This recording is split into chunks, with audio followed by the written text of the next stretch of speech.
हर जुम्मे से इतवार अपने पसंदीदा प्रोग्राम खबर से खबर को यूट्यूब चैनल पर देखने के लिए डॉन न्यूज़ के ऑफिशियल यूट्यूब चैनल पर आएं, सब्सक्राइब करें और बेल आइकन भी प्रेस करें।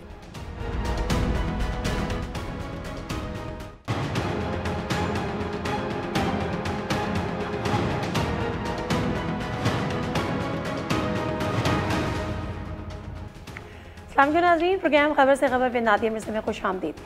नाज़रीन, बावजूद इसके कि मुल्क में जो माशी हालात हैं, बावजूद इसके कि हुकूमत को या इस मुल्क के अवाम को शदीद चैलेंजेस का सामना है, जो तमाम तर सूरत हाल है, चाहे वो पंजाब की लॉ एंड ऑर्डर के हवाले से बात कर लें, मुल्क की मजमूई सूरत हाल बात कर लें, महंगाई के हवाले से बात कर लें, लेकिन आज कम अज़ कम लोगों को एक एंटरटेनमेंट, एक सोर्स ऑफ एंटरटेनमेंट मिला। लोगों ने कुछ अपने दुख और परेशानियां एक तरफ करके कुछ देर के लिए भुला तो सके। ऑल्दो कि जिन चैलेंजेस का हम जिक्र कर रहे हैं वो हमारे और आपके सबके सामने है, उस पर ज़रा हम खुलकर बात करेंगे कि अपोजिशन को इस वक्त कितना एज हासिल है, क्योंकि महंगाई एक वो ऐसा इशू है। हम हमेशा से ये बात करते थे कि अगर किसी अवामी इश्यूज़ पर बात करनी है तो शायद अवाम अपोजिशन के साथ खड़े होंगे, अदरवाइज़ उनको जो दीगर इश्यूज़ या दीगर जो उनके नारे हैं उससे उनका इतना कोई कंसर्न नहीं है। ओवरऑल सिचुएशन में बात करेंगे, लेकिन थोड़ा लाइटर नोट पे भी बात करने की कोशिश करेंगे, क्योंकि जो आज दिन भर का जोशो खरोश और दिन भर की जो हंसियाँ थी उनको हम नहीं चाहते कि बहुत ज़्यादा सीरियस नोट पे उसको ख़राब कर दें। जो पैनलिस्ट हमारे साथ मौजूद हैं उनका साफ करा देती हूँ। राजा आमिर अब्बास साहब साबिक़ प्रोसिक्यूटर नैब भी हैं और लीगल एक्सपर्ट हैं, एनालिस्ट। अस्सलाम वालेकुम राजा आमिर अब्बास साहब, बहुत शुक्रिया आपके टाइम का। अमीर अब्बास हमारे साथ मौजूद हैं, सीनियर एंकर पर्सन भी हैं, सीनियर जर्नलिस्ट, बोल पे अपना शो करते हैं। अस्सलाम वालेकुम अमीर अब्बास, बहुत शुक्रिया आपके टाइम का भी। सुमेरा खान साहिबा हमारे साथ यहाँ पर मौजूद है, वैसे साहिबा तो नहीं कहना चाहिए, लेकिन बहरहाल सीनियर सहाफ़ी हैं। अच्छा, लोग उससे ज़्यादा उनको अफगानी सहाफ़ी के नाम से भी जानते हैं। अस्सलाम वालेकुम सुमेरा, ऐसे ही है ना? बिल्कुल ऐसे। लोग अब आपकी शनाख्त अफगानिस्तान हो गया। एक तो इस्लामाबाद वालों के साथ लोग वैसे भी चारों तरफ से फ़ोन करते हैं कि आप इस्लामाबाद में बैठे हैं, ज़रा बताएं क्या खबरें हैं, क्योंकि इस्लामाबाद में बड़ी खबरें होती हैं। या फिर दूसरा टॉपिक रह देखिए महंगाई रह जाता है। इसके अलावा कुछ है इस वक्त लोगों के पास? खान साहब की हुकूमत कैसे कायम रहेगी, ये जो सारा गवर्नेंस के इशूज़ है, महंगाई, दूसरा DGISI का नोटिफिकेशन, तो ये आज जो मैच, क्रिकेट मैच और 3 साल के बाद पाकिस्तान और इंडिया के दरमियान, तो उसने जारी बात है लोगों को कम अज़ कम और कुछ नहीं तो 4-5 घंटे तो उस चीज़ से दूर किया। और हमारा TV भी आज सारा दिन जो है वो महंगाई, PDM, ऑपोजिशन का धरना, एहतजाज, मरियम नवाज, फजलुर रहमान, उससे निकल के मैच ही दिखाता रहा। तो मेरा ख्याल एक अच्छा दिन, लाइट डे था। It was a good change जी। राजा आमिर अब्बास साहब, आप इसको किस तरह से, आज दिन भर की एक्टिविटी को आपने एंजॉय किया? वैसे बिल्कुल किया। और देखिए, क्रिकेट को अगर हम सामने रखते हैं, एक चीज़ हमें नज़र आती है कि इसकी गेम की वजह से हमारी कौम आपको हमेशा यकजा और एक जगह होती हुई नजर आएगी। वो जो नेशनलिज्म का फीलिंग है हमारा, क्रिकेट की वजह से वो एक जगह पे समो जाता है। और मेरी ये दुआ है कि काश बाकी इश्यूज पे भी कि हम इसी तरीके से इकट्ठे होएं, क्योंकि हम जो इंडिया, इसके क्रिकेट में इंडिया के खिलाफ जो इकट्ठे होते हैं, हमें अंडरस्टैंड करना है कि इस वक्त हमें दुश्मन के खिलाफ भी पूरी कौम को, जो हमारे इस खिलाफ साजिशें हो रही हैं, जो हमने स्टांस लिए हुए हैं, उनको मद्देनजर रखते हुए कि इट्स बेटर कि हम अपनी इनफरादी जंगों को छोड़ के नेशनल जंग और नेशनल कॉज के लिए पूरी कौम इकट्ठी हो। बेटर है, इट इज़ आइडियल। लेकिन अनफॉर्चुनेटली आज भी हमने देखा कि कई अपोजिशन लीडर्स की तरफ से ऐसी ट्वीट्स आई जो शायद आज के दिन नहीं आनी चाहिए थी। कभी कभी इंजॉय करने को मिलता है। बल्कि प्रोग्राम शुरू करने से पहले जब गपशप हो रही थी तो सुमेरा मुझे एक वाक़या अभी इस स्टेडियम का ही बता रही थी, तो अगर सुमेरा वो आप रिपीट करें नेशनल एंथम वाला, उसी से बात कर फिर आगे लेके चलते हैं। Exactly, it was a wonderful sight to see. बल्कि वो हमारे एक कॉलीग हैं Twitter, he is a very active tweet पे, वो भी राजा इमरान ही है, और उन्होंने शेयर किया कि आज जब दोनों मुल्कों के कौमी तराने बजाए जा रहे थे तो पाकिस्तान के तराने की मरतबा the speakers went silent for some reason. अब आई डोंट नो क्या रीज़न हो सकता है, लेकिन द वेरी नेक्स्ट मोमेंट जो पाकिस्तानी क्राउड था, दे टुक चार्ज और उन्होंने उन स्पीकर से ज़्यादा लाउड अपने तराने को मुकम्मल किया। It was a lovely sight to see कि एक गूज बम्प्स वाली सिचुएशन थी। तो वो मुझे एक बच्चा जो वहाँ स्टेडियम में मौजूद है, जब मैंने ट्वीट किया तो उसने जवाब दिया कि आपने जो वीडियो दिखा रहे हैं इसमें भी इतना लाउड नहीं है जितना हम एक्चुअली थे यहाँ पे। तो दिस शोज़ कि we are not short of zeal. हमारे अंदर ज़ील बहुत है, हमारे अंदर करेज बहुत है, यूनिटी की भी कमी नहीं है, but I think we are in search of that element कि जो हमें यूनाइट कर सके। तो आई थिंक इट वाज ठीक है। अब थोड़ी सी पॉलिटिक्स, इस वक्त अपोजिशन सड़कों पर है, लेकिन सबसे बड़ा अलमिया ये है, मैं इसको अलमिया इसलिए कहूँगी कि अपोजिशन यूनाइटेड नहीं है। कौम की हम जो इस बात करें, अपोजिशन खुद भी यूनाइटेड नहीं है। तो आपको लगता है कि ये जो डिवाइडेड अपोजिशन है ये गवर्नमेंट के लिए उतना बड़ा खतरा बन सकती है जितना कि शायद यूनाइटेड बनती?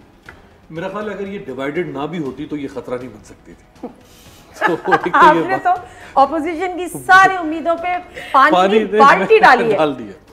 देखिए, एक तो डिवाइडेड जैसे है, और हुकूमत की भी ये पॉलिसी थी, वो जो गोरे की पॉलिसी थी ना, डिवाइड एंड रूल, तो हुकूमत ने भी डिवाइड एंड रूल वाली पॉलिसी बनाई, पीपल्स पार्टी को तोड़ा। अच्छा, हुकूमत ने तोड़ा। देखें ना, मैं आपको अब सुनिएगा जरा, पीपल्स पार्टी की आपको याद है आखिरी गिरफ्तारी कौन सी हुई थी बड़ी? खुर्शीद शाह। 2019 सितंबर में खुर्शीद शाह जो रिहा हो गए। आगा सिराज दुरानी के घर नैब गई, कुछ बाल बेका भी नहीं कर सके। आगा सिराज दुरानी साहब गायब हैं। तो 2 साल से आप देख लें कि पीपल्स पार्टी, वो जो गूज बम्प्स, ये एक्चुअली पॉलिटिकल गूज बम्प्स होते हैं कि 2 साल से पीपल्स पार्टी जो है वो बिल्कुल वो चिल है इस वक्त। PMLN आए रोज उनके लोग इन 2 सालों में पकड़े गए। तो पीपल्स पार्टी मेरा ख्याल है उसने अपने मामलात कुछ बेहतर किए हैं, और उसने ये फेवर उसको एक्सटेंड की गई होगी, जिधर से भी की गई होगी या जैसे भी होगी। सेनेट में भी तो मिला ना उनको, सेनेट में भी मिला, सेनेट में भी तो उनको रिवॉर्ड मिला। और अब बलूचिस्तान में जो कुछ हो रहा है उसके बारे में भी जरदारी साहब का नाम आ रहा है, क्योंकि जरदारी साहब इससे पहले ये काम करके दिखा चुके हैं। जब कुद्दूस बजंजो साहब जो हैं वो, जब बलूचिस्तान अवामी पार्टी नवाज शरीफ साहब के दौर में वो सब कुछ हुआ था, तो उस वक्त भी जरदारी साहब को वो क्रेडिट, वैसे तो ये डिसक्रेडिट वाली बात है, लेकिन जरदारी साहब के लिए हर डिसक्रेडिट क्रेडिट बन जाता है, डेफिनेशन चेंज हो जाती है जरदारी साहब के लिए। तो मेरा ख्याल है कि ऑपोजिशन कुछ नहीं कर सकती और करना भी नहीं चाहिए फ्रैंकली। अच्छा, अगर आज यहाँ पे नवाज शरीफ होते तो भी मैं कहता कि नहीं करना चाहिए। उसकी वजह ये है, देखिए, इमरान खान साहब को पहली बार हुकूमत मिली है, ये रहा मैदान, ये रहा घोड़ा, आप उनको दौड़ाने दें। वो भी अपनी सारी हसरतें, गुबार जो उनके अंदर इस मुल्क की हुब्बुल वतनी, अच्छा, वो तो सब कर ले, और अवाम क्या करे? अवाम अपनी हसरतें गुबार कहाँ लेके देखिए ना, अवाम, ये काम है अब ऑपोजिशन का, जिसे कहते हैं वॉच डॉग का काम। ऑपोजिशन को कहा जाता है गवर्नमेंट इन वेटिंग जी। आप ऑपोजिशन करें, डट के करें, आप एक्सपोज करें इमरान खान को, क्यों नहीं करते एक्सपोज? ठीक है, करें, लेकिन गवर्नमेंट अगर आप टॉपल कर देंगे ना तो ये सोल्यूशन सियासी शहीद, और इमरान खान सियासी शहीद होंगे। और अगर आपने उनसे एक दिन भी कम लिया ना दिया, 5 सालों में से एक दिन भी कम लिया, उन्होंने कहना है कि मैंने 4 साल 11 महीने और 29 दिन में जो काम करने थे ना, वो मैंने ये आखिरी दिन करने थे। आपने मुझे वो नहीं करना। आखिरी साल इंपॉर्टेंट होता है। हमें याद है जब PMLN की गवर्नमेंट थी, तो जो उन्होंने ये लोड शेडिंग के खात्मे का जो उन्होंने वादा किया था, पूरे 4 साल गुजारने के बाद 5वें साल उन्होंने वो वादा कंप्लीट किया।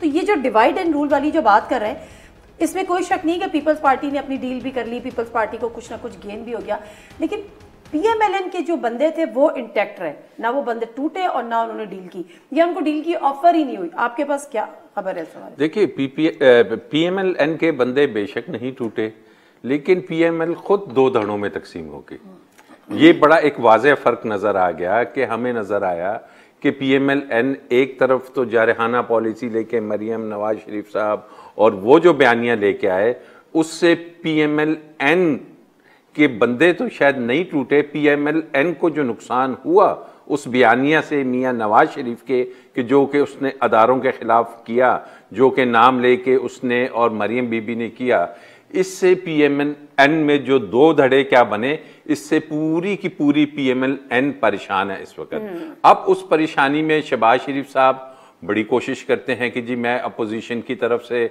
अपोजिशन को वो लीड नहीं कर सकते। आपने ये लफ्ज सुना PDM, what is this PDM में जो PMLN या शहबाज शरीफ और फजलुर रहमान की शुरू की, आप देखें कि एक दूसरे पे जो गिले शिकवे किए, the way PMLN let down Fazlur Rahman, वो वाज़ेह रहा। उसके बाद आपने देखा अपोजिशन की आप बात कर रही हैं, बिलावल भुट्टो जरदारी और मरियम बीबी के जो आपस में बयानात चले, उससे PDM खत्म। जो आपके फजलुर रहमान साहब हैं, वो एक तरफ तो हुकूमत के खिलाफ बात करते हैं, सिंध में आप देखते हैं कि फजलुर रहमान PTI से सूबाई लेवल पे कर रहे हैं, अभी बलूचिस्तान में आप देखें PTI के अरकान फजलुर रहमान साहब की पार्टी मदद मांग रहे हैं, उनसे मदद मांग ये कर रहे हैं। तो अपोजिशन का एज सच बयानिया सिर्फ ये है कि दे वांट कि उनकी प्रेजेंस, जो चंद अफराद हैं वो किसी तरीके से, अदरवाइज अपोजिशन को जो हमने ये पूरे 3 साल में देखा, उनका टारगेट सिर्फ एक ही था कि समहाउ और द अदर हमारे केसेस खत्म हो और हमको थोड़ी सी अकोमोडेटिव स्पेस मिल जाए कि जनाब ठीक है आपकी केसेस ये हैं, आप, इन्होंने कहा ना कि वेट करेंगे तो आप रहिए उधर। लेकिन अनफॉर्चुनेटली हुआ क्या ना दिया, हुआ ये कि अपोजिशन को मौजूदा हुकूमत ने तो शायद इस हद तक उनका एहतसाब नहीं कर सकी, लेकिन एक चीज अवाम के जहनों में बड़ी क्लियर इन 3 सालों में आ गई कि भले से अदालतें सजाएं ना दें, भले से जमानतें होती जाएं, बट ये जो एवनफील्ड और ये जो जद्दई की प्रॉपर्टियां, ये स्विस अकाउंट्स और ये जरदारी साहब के omni groups, this is all looted and plundered amount जो अवाम का है। जैसे ये बात करें कि अपोजिशन की कोशिश यही होती रही कि हमारे किसी तरह से केसेस खत्म हो जाए या हमें कुछ ना कुछ रिलीफ मिल जाए। अमीर अब्बास जिस तरह से कह रहे हैं कि पीपल्स पार्टी को तो कुछ ना कुछ रिलीफ मिल गया, पीएमएलएन को रिलीफ ना मिलने की अहम वजह क्या रही आपकी नजर में? नादिया चाहती वो भी यही थी, वो इसलिए भी चाहते थे कि इस दौरान हमने 2 बहुत अहम प्रेस कॉन्फ्रेंसेस अटेंड की थी आईएसपीआर में, अगर आपको याद हो। Major general Babar Iftikhar DG ISPR थे और उन दिनों में ये पीडीएम का मामला काफ़ी उरूज पर था। वहाँ उनसे बराह रास्त सवाल हुआ था इस पे कि क्या आपके पास जुबैर उमर उस वक्त जब उनकी मुलाकातों का चर्चा भी बहुत ज़्यादा था, आप हंस रही हैं लेकिन मैं जानती हूँ उनको काफ़ी इन दिनों मुश्किल के सामने। अच्छा रहता प्रोग्राम, बड़ा संजीदा हम कर रहे थे उसी संजीदगी के साथ चलता रहता। तो उस वक्त उनकी मुलाकातों के बहुत चर्चे थे और वो सारी अभी भी, बल्कि एक लाइटर नोट पर बात आई है, लेकिन वो जो वीडियोस अभी उनकी सरफेस हुई हैं, ये भी बहुत सारे जो दाना और दानिशमंद लोग हैं ये मामला अभी भी वो वहाँ जोड़ रहे हैं, क्योंकि उस वक्त जुबैर उमर भी चाहते थे कि मरियम किसी तरीके से झुक जाएं और वो किसी तरीके से एनआरओ अगर होता है तो वो झुकने से थोड़ी फ्लेक्सिबिलिटी शो, वो हुई नहीं। अच्छा, जब हमने फौज के इदारे से बराह रास्त पूछा कि आपका नाम आ रहा है, आप लोगों से मुलाकातें हो रही हैं, आप क्या कहते हैं, उन्होंने कहा ना कोई ऐसी बात है, ना हम किसी राब्ते में हैं और ना किसी के साथ इस बाकायदा तौर पे बिल्कुल तरदीद आ गई, साफ तरदीद। अच्छा, उसके फौरन बाद वो अब्यूजिव लैंग्वेज इदारों की तरफ, और फिर बराह रास्त नवाज शरीफ साहब ने चीफ ऑफ आर्मी स्टाफ का नाम लिया एक जलसे में, गुजरांवाला का जलसा था गालिबन, जिससे बिलावल भुट्टो ऑफेंडेड थे। अच्छा, ये एक पूरी सीरीज चली है, लेकिन पीपल्स पार्टी का आपने जिक्र किया, उसका भी आपको याद होगा जब फरियाल तालपुर हॉस्पिटल गई थी अपने ट्रीटमेंट के लिए, पोली क्लिनिक गालिबन, बहुत उन्होंने शोर गोगा किया था। फिर उसके बाद जरदारी साहब थोड़ा फ्लेक्सिबल हुए, उन्होंने किसी तरीके से चीज़ें संभाल ली। एंड अमीर is very right in saying that कि वहाँ से उनको काफ़ी रिलीफ मिलना शुरू हो गया। मरियम का एक मसला है कि मरियम ने कुछ लोगों को तो टूटने नहीं दिया, मरियम ने अपने चचा को तोड़ दिया। उनका जो सबसे बड़ा एक सपोर्ट सिस्टम घर से आ सकता था वो उनके साथ नहीं है अब। शहबाज शरीफ का फैसलाबाद जलसे के ऊपर 2 बड़ी clear cut lines in a way of statement, बड़ा स्टेटमेंट आया है। तो ये मेरा ख्याल है इससे उनके अगर कुछ अराकीन टूट जाते तो उनको इतना फर्क ना पड़ता जितना उनका एक बहुत मजबूत cousin Hamza Shahbaz, obviously he will be on his father side, और उनके चचा जो कि इस पार्टी के सदर हैं। एक रिफ्लेक्शन इसमें और है, पिछले दिनों 16 अक्टूबर को जब पाकिस्तान नेवी ने इंडियन सबमरीन को ब्लॉक किया था अपने कॉन्टिनेंटल शेल्फ के अंदर, तो उस दिन शहबाज शरीफ ने एज प्रेसिडेंट पीएमएलएन ट्वीट किया था और नेवी और फोर्सेस को सराहा। और ये पहली मर्तबा था कि उन्होंने एज अ प्रेसिडेंट पीएमएलएन अपने ट्विटर अकाउंट को यूज किया, वरना वो शहबाज शरीफ के अपने जाती अकाउंट से करते हैं। But Maryam didn't say anything as vice president. ठीक है, मुख्तसर सा ब्रेक ले लेती हूँ। ब्रेक ये तो थोड़ी सी टॉपसी हो गई ऑपोजिशन की। अब जरा गवर्नमेंट के कारनामों पर भी गुफ्तगू करते हैं। मुख्तसर सा ब्रेक, वापस आते हैं हमारे साथ में।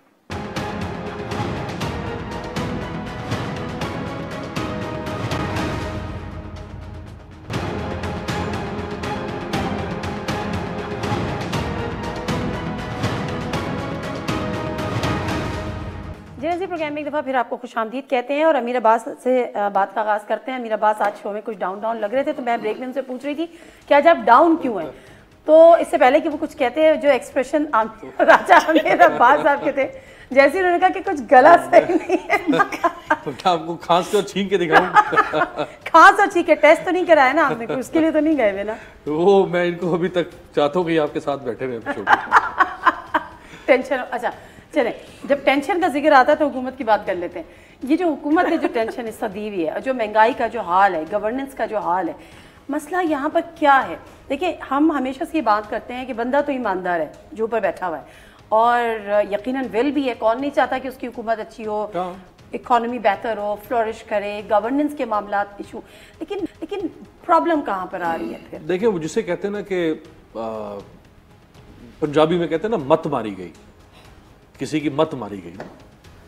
ये किसी में आवाम तो नहीं थी? नहीं, मैं अब आवाम के वोट को तो मैं डिसरिस्पेक्ट नहीं करता, लेकिन मुझे लगता है कि हुकूमत की मत मारी गई है।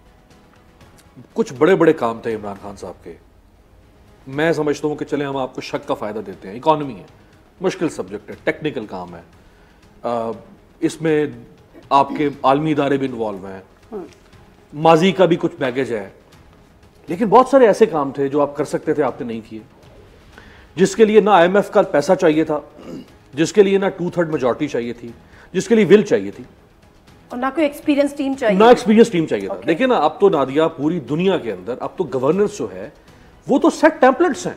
जैसे आप ऑनलाइन शॉपिंग करते हैं, आप तो ऑनलाइन शॉपिंग कर सकते हैं, गवर्नेंस मॉडल्स हर चीज में आपको दुनिया में अवेलेबल है। दुनिया की 250-300 साल की जो डेमोक्रेसी की हिस्ट्री है, उसमें टेस्टेड एंड ट्राइड सब कुछ पड़ा हुआ है कि आपने कौन सी चीज उठा के आप कॉपी पेस्ट कर दें। अगर आपकी अपनी बुद्धि में ये बात नहीं आ रही है कि आपने चीजों को कैसे ठीक करना है, तो आप कॉपी पेस्ट कर दें। आप किसी स्पेसिफिक इशू की स्पेसिफिक एरिया की बात कर रहे हैं। आपका जो क्रिमिनल जस्टिस सिस्टम है, इमरान खान साहब ने 19 अगस्त को कौम से खिताब किया था बतौर प्राइम मिनिस्टर। कोर्ट अनकोट उन्होंने कहा था कि मैं ऐसा निजाम लेकर आऊंगा कि 1 साल के अंदर अदालतों से केसों के फैसले होंगे। ये राजा साहब हमारे बड़े भाई और लॉयर हैं। मैं सुबह इस्लामाबाद हाई कोर्ट में 25 तारीख को केस दाखिल करता हूं या सिविल कोर्ट में करता हूं, मुझे 1 साल से पहले सिविल कोर्ट से केस निकाल के दिखा दें, आप छोड़ देंगे पर session court, high court, supreme court, वो तो फिर मेरी कोई पड़पोता ही उससे कोई इंसाफ ले सकेगा। आई मीन हजारों काम ऐसे हैं। उस्मान बुज़दार, आप पंजाब में चले जाएं, आप लाहौर से घोटकी डेढ़ की दाखिल होने तक, इधर से आप डेरा गाजी खान से लेके और अटक तक, मुझे 5 बंदे ऐसे दिखाने पंजाब में जो तालियां बजाएं उस्मान बुज़दार के फैसले पर। अब इसको हटाने के लिए आपको IMF चाहिए था, वर्ल्ड बैंक आपको चाहिए था, आपको 2/3 मेजॉरिटी चाहिए थी। सिर्फ और सिर्फ इमरान खान साहब की बात जगहों पे स्टबर्ननेस, उनकी जिद उनको खराब कर रही है। कुछ फैसले ऐसे होते हैं कि जिनका नुकसान नहीं होता लेकिन उनका फायदा भी नहीं हो रहा होता। एक अच्छा पॉलिटिशियन जिसका हाथ अवाम की नब्ज पर होता है और जो इतने क्रिटिकल माहौल में सियासत करता है, जहां नून लीग, पीपल्स पार्टी सियासी गिद्ध होती है ना, हमारे यहां ऑपोजिशन सियासी गिद्ध होती है, जब आप उसमें बैठे हुए हैं, जो गोश्त नोचना चाहते हैं, जो TLP के मसले के ऊपर भी सियासत करेंगे, जो हर अच्छे काम के ऊपर भी आपकी मुखालफत करेंगे, वहां पे आपको फूंक फूंक के कदम रखना चाहिए। आप लोकल गवर्नमेंट इलेक्शन, ठीक है, लोकल गवर्नमेंट इलेक्शन आप देखिए, सुप्रीम कोर्ट ने इनके उस सेक्रेटरी लोकल गवर्नमेंट को बुलाकर कहा कि अगले पेशी पे तुम्हें जेल में फेंक देंगे अगर तुमने लोकल गवर्नमेंट्स बहाल ना की। हमने ऑर्डर किया, तुम बहाल क्यों नहीं कर रहे हो? यानी सुप्रीम कोर्ट, हम इमरान खान से यह तवक्को कर रहे थे कि उसको सुप्रीम कोर्ट खींचेगी और वो लोकल गवर्नमेंट्स बहाल करेगा। ठीक है, तो बहुत सारे ऐसे काम है जो वो कर सकते थे, वो मायूस कर रहे हैं। मुख्तसर सा ब्रेक, वापस आते हैं हमारे साथ में।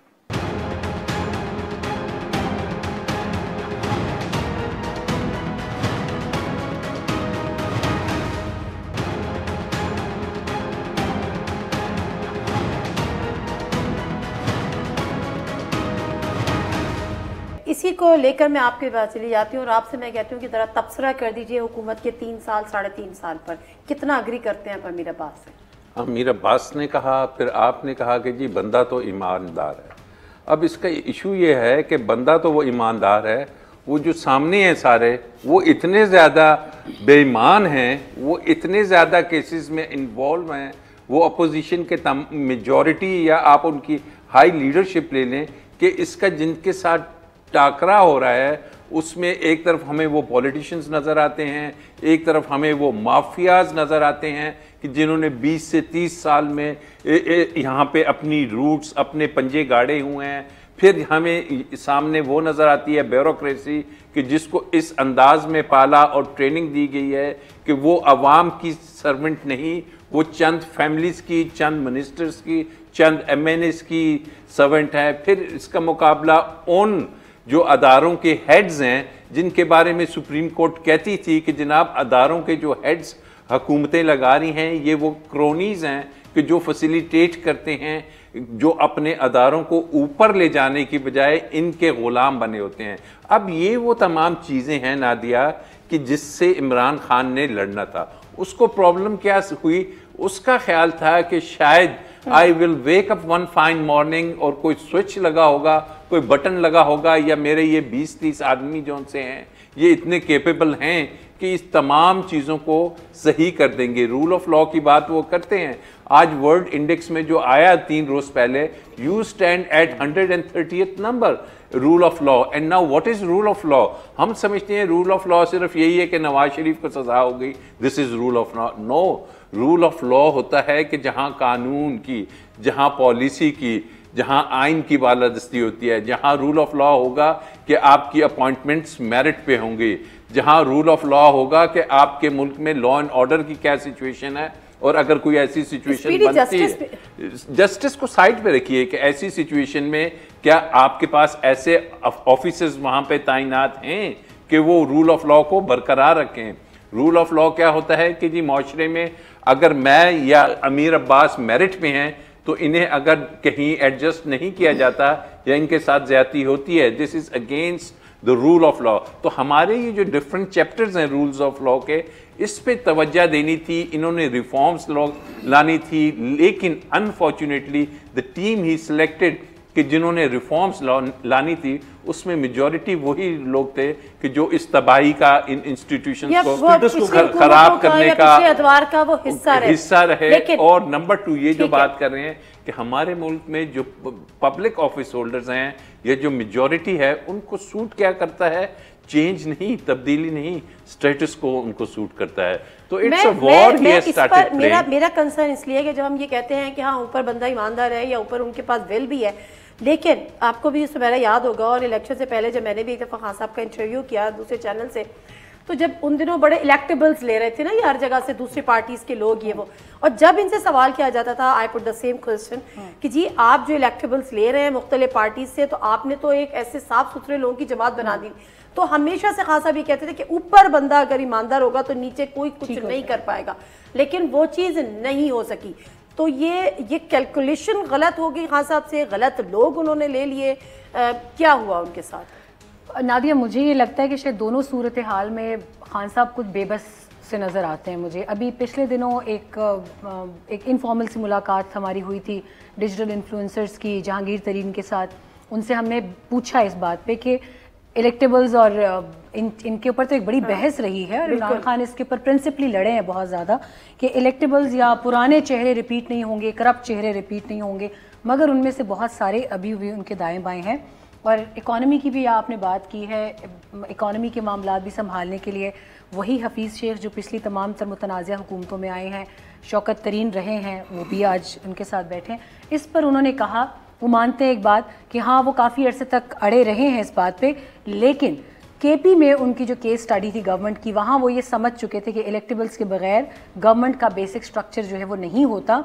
तो obviously we had no other way to except of like bringing the electables into the scenario. और कहते हैं कि 2013 के इलेक्शन में भी हमारा जो एक वोट काउंट कम रहा है उसकी वजह यही है कि हर जगह सिर्फ इमरान खान के नाम पर ही लोग नहीं वोट देंगे, हर जगह उनके इलाके के अमायदीन, उनके जो लोग नस्ल दर नस्ल चले आ रहे हैं सियासत में, उनका बहरहाल एक स्ट्रेचर रहता है और उनका एक रूप दबदबा रहता है अपने वोटर के ऊपर। तो जाहिर है आप दुनिया में किसी भी जगह चले जाएं, हर जगह हर सिस्टम में वोटर को खींचने के लिए टैक्टिक्स होते हैं और इलेक्टेबल्स की उसमें हैसियत से इनकार नहीं किया जाता। तो आई थिंक कि इलेक्शन के दौरान भी कुछ हुआ है ऐसा, और जब इलेक्शन ये जीत भी गए हैं तो उसके बाद फिर शायद इनका यकीन और पुख्ता हो गया कि हाँ मैंने 2013 की निस्बत 2018 में इस्तेमाल शुदा चेहरे, लेकिन उनका क्योंकि असर ज्यादा था लाए हुए तो फर्क तो आपने बना ली, लेकिन आप नहीं कर पाएंगे। आपने पहली दफा तो इमरान खान का नाम कैश हो गया, उसका फ्लो दूसरी दफा जब आप इलेक्शन में जाएंगे तो फिर आपको अपनी परफॉर्मेंस देनी होगी ना। मतलब जो आपने जब रूल कर लेते हैं उसके बाद तो फिर सिर्फ नारे नहीं चलते, जैसे आपका मॉडल चलता है कि आपने परफॉर्म किया। एक और ब्रेक ले लेती हूँ यहाँ पर, और एक मुख्तसर से ब्रेक के बाद भी हमने ऑपोजिशन की बात कर ली, गवर्नमेंट की बात कर ली। अब जरा आगे आने वाले वक्त में नजर दौड़ाते हैं, क्योंकि जाहिर सी बात है अब 3.5 साल का अरसा हो गया, आगे बचा 1.5 साल, अगला बजट आ जाता है, उसके बाद तो इलेक्शन ईयर हो जाता है। खान साहब हमेशा या पीटीआई के जहन में ये भी था कि अभी हुकूमत हमारी नहीं गिर सकती, हम इनके पास कोई मुतबादिल नहीं है या अभी इस वक्त उनका कोई मुतबादिल नहीं है। लेकिन अगर अभी 1 साल बाद या 6 महीने बाद जब इलेक्शन ईयर आ जाएगा, अपोजिशन जो भी कह ले उसको भी पता है कि अभी इलेक्शन में जाना है, नए इलेक्शन की तैयारी करनी है चूँकि 2023 में, तो इनको रिप्लेस क्या कोई कर सकता है? किसी और जमात ने इतनी मेहनत की है, डिलीवर किया है? इस पर भी मुख्तसर सी बात करते हैं लेकिन एक शॉर्ट ब्रेक के बाद।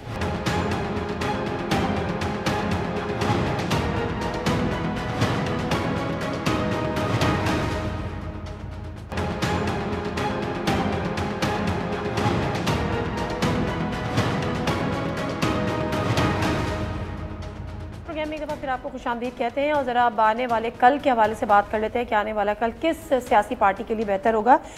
ये हम कोई फोरकास्ट नहीं कर रहे हैं ना प्रेडिक्शन कर रहे हैं, ऐसे अपना एनालिसिस आप लोगों का ले रहे हैं। अमीर अब्बास साहब, खान साहब का कोई मुतबादिल है तहरीक इंसाफ में? आप कह रही हैं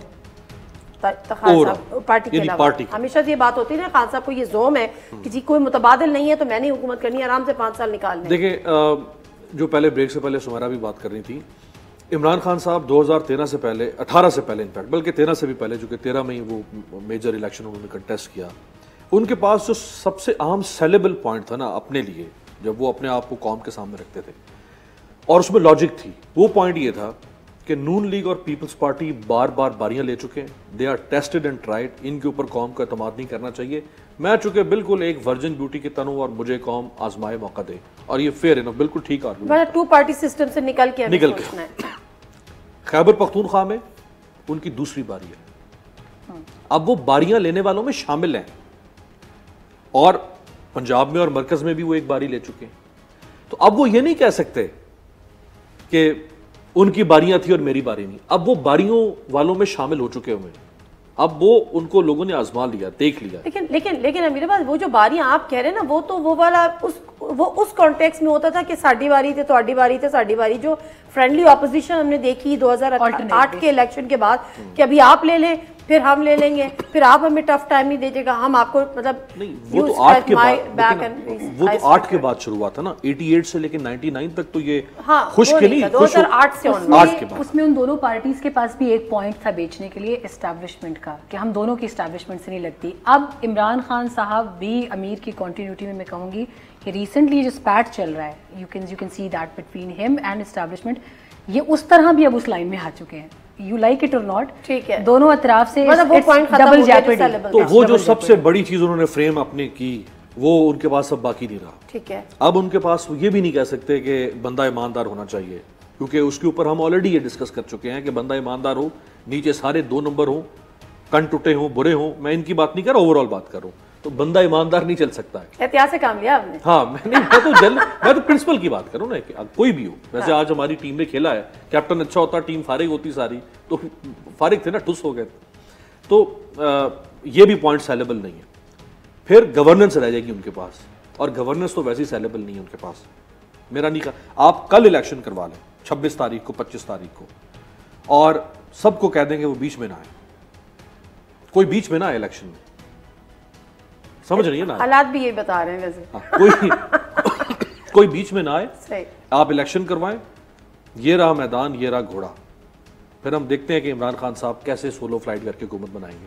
ये वही वाली बात है ना कि मैं ये जो कही थी, ये अब जो 5 साल बाद आपका वो इमरान खान वाला करिश्मा नहीं सेल होगा, अब आपकी परफॉर्मेंस और आपकी एग्जैक्टली जो आपने डिलीवर किया। आप हॉलीवुड स्टार थे इमरान खान साहब, लोग आपको ग्रीक आइडल कहा करते थे क्रिकेट की दुनिया में, बिल्कुल, लोग आपकी प्रस्तिश करते थे, आपकी बातों ने लोगों को दीवाना कर दिया हुआ था, लोग फरेफ्ता थे आपके ऊपर, ठीक है, आप ऐसे जैसे बोलते थे लोग निशावर होते थे आप। इसी की कंटिन्यूटी में पीटीआई का या खान साहब का मुतबादिल किसको देख रहे हैं? जैसे अभी इलेक्शन कह रहे हैं, अभी इलेक्शन करा दें, पीटीआई को वोट नहीं पड़ते, ये एनालिसिस दे रहे हैं, किसको जाएंगे?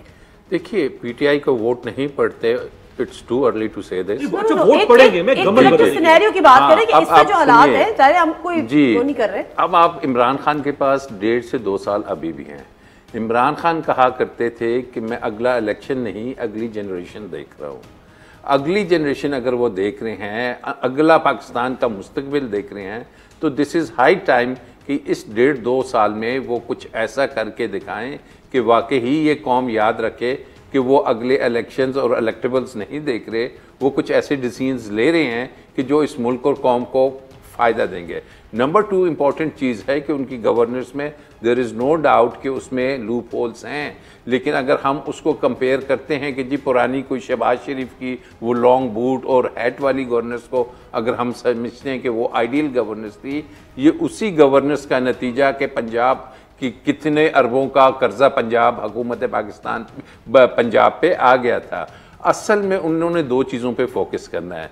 एक तो इलेक्शंस को अगर उन्होंने चलाना है तो अपना उन्होंने जो किया हुआ है, मुझे उनकी जो मीडिया की और जो प्रेजेंटेशन की चीज़ें हैं, इमरान खान ने जो ग्लोबली अचीव किया है, इस मुल्क ने जो ग्लोबली अचीव किया है, इसने जो रीजन में अचीव किया है, इसने जो अपनी फॉरेन पॉलिसी में अचीव किया है, और आपके जो मैक्रो लेवल्स की इकॉनमी है, आपके जितने भी ये फॉरेन आपके मूडीज हैं, ब्लूमबर्ग है, उनके इंडिकेटर्स को अगर आप देखेंगे तो ऑब्वियसली हम हेड कर रहे हैं, we have taken off towards a strong economic nation जो आगे जाके टाइम लेगा। लास्ट थोड़ा सा टाइम मेरे पास है जी, आप किस तरह से देख रही हैं आने वाला कल? आने वाले कल में अगर मैं अमीर अब्बास के बाद आज इलेक्शन करा देते हैं, आपकी नज़र में लोग बावजूद इन तमाम हालात के पीटीआई को वोट करेंगे या पीटीआई के मुतबादिल इससे कौन सी पार्टी हो सकती है?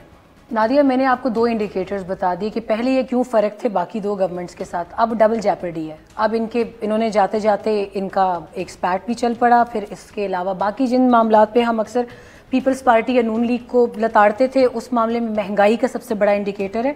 लेकिन once again they have a blessing in disguise. ये अगला 1.5 साल और इलेक्शन का आखिरी साल हमेशा डिसाइसिव होता है, और ये पार्टीज़ अपने वो तुर्क के पत्ते हमेशा उस वक्त के लिए संभाल कर रखती हैं।